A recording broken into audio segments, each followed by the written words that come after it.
everybody, this is Praxis, and I'm trying to finish up the fallout shelter right now, and that means, of course, working on venting here inside the house. It might seem completely unconnected, but the reason I'm working on a vent right here that's going to be in this wall, that's going to go from the basement all the way up to the top floor, is because I wanted to do radio stuff to get radio signals from my antenna, which is out here in the greenhouse. I wanted to get that out into the shelter so that we could get radio signals if we were in there. It would be nice if you were in the shelter to know whether or not it was a false alarm, and if you come out so you don't just hang out there for no reason. So I ran all that, and that required putting in some spray foam as the stuff was passing through the wall. And once you crack open a can of spray foam, you want to do all the different things that you want to do with spray foam, because the cans are only good for so long. And one of the things is working on this venting right here. So I'm working on vents because I'm working on the fallout shelter.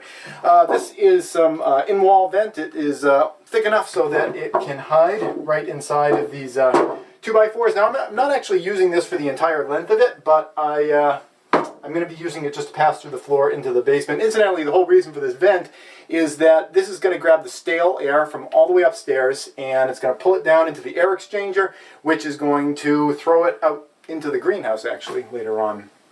The reason we're grabbing stale air from the top instead of the bottom is because, especially in the winter, when I open up the fireplace, sometimes a little smoke will come out. Smoke goes up, and I want to be grabbing the air that has like smoke and stuff like that, and having that be the exhaust air. So anyway, I'm working on this right now. I just have a second 2x4 here, and I'm using that metal piece to just go through the floor. But after that, I'm just going to put a bead of silicone glue along here, and just put boards, tongue and groove boards, to go up. And I'm just going to use the boards as a natural kind of conduit. What I want to talk about in this video, though, is when you have to push a board one way or the other, and you want to do it solo. I know Amber's right over here, but if you're working by yourself, this is kind of a cool technique. I need to have the outer edge of this thing 15.5 inches from that surface there, and I got it going pretty well all the way up. But up here, all the way at the top, this is my most expensive tape measure, and it's my worst. It's my worst tape measure. Okay. What are we looking at? Okay, yeah, we're a little more than 15. We're like an eighth over. I'm sorry, we're a little more than 15.5. We're an eighth over. So what I'm going to do is I got this block here, and I'm going to use it to kind of wedge it over. Now, I couldn't find one that was exactly the right length, so I got an extra little pad, and putting the pad in, and what I do from here is just kind of bang it up. You know, it's nice if you have a hammer for this. I guess I'll use this. All right, and that is pushing it over, and I can check it as I go to make sure that we're the right thickness. And that's it right there. I got it. So now I can drop the screw, which I have preset right here.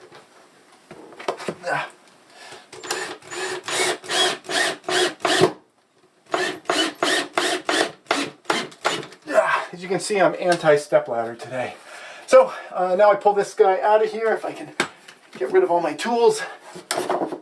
And you know what? Actually, it bounced back a little bit. So what I'm going to do, I'm actually going to be putting a couple extra screws in the top there. So I'm going to leave it all in place until I get all the screws in. Let's see, is it still good? I want to hit it over just a little bit more. Anyway, that's a great technique to kind of push things around and get them where you want them. So they hold in place while you screw them down. And next video, I'm sure I'm going to be back to actual fallout shelter stuff once I finish up using all the spray foam. That's it. Thanks for watching.